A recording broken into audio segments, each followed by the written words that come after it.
छठी मैया की कथा। कथा के अनुसार प्रियव्रत नाम के एक राजा थे।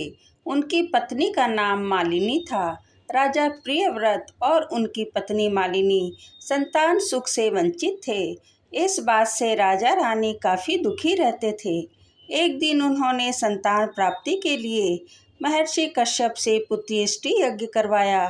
महर्षि ने यज्ञ संपन्न करने के बाद मालिनी को खीर दी। खीर का सेवन करने के बाद मालिनी गर्भवती हो गई और 9 महीने बाद उसे एक पुत्र की प्राप्ति हुई। लेकिन दुर्भाग्य से उसका पुत्र मृत पैदा हुआ। यह देखकर राजा और रानी बहुत दुखी हो गए और निराशा की वजह से राजा ने आत्महत्या करने का मन बना लिया। परंतु जैसे ही राजा आत्महत्या करने लगे तो उनके सामने भगवान की मानस पुत्री देवसेना प्रकट हुई और उन्होंने कहा कि मैं षष्ठी देवी हूँ और मैं लोगों को पुत्र सुख प्रदान करती हूँ। जो व्यक्ति सच्चे मन से मेरी पूजा करता है मैं उसकी सभी मनोकामनाएं पूर्ण करती हूँ। राजन, यदि तुम मेरी विधि विधान से पूजा करोगे तो मैं तुम्हें पुत्र रत्न प्राप्ति का वरदान दूंगी। देवी के कहे अनुसार राजा प्रियव्रत ने कार्तिक शुक्ल की षष्ठी तिथि को देवी षष्ठी का पूजन किया।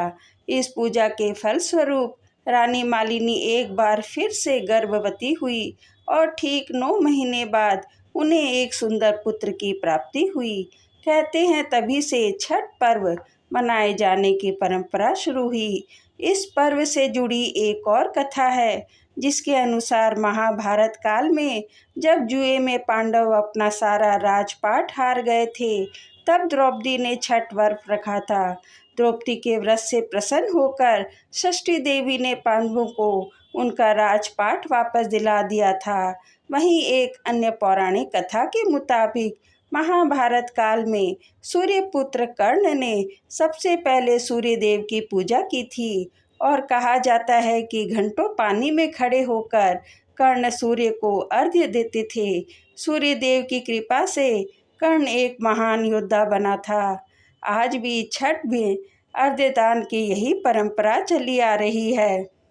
यदि आपको कहानी पसंद आई हो तो मेरे चैनल को लाइक, शेयर और सब्सक्राइब करें। धन्यवाद।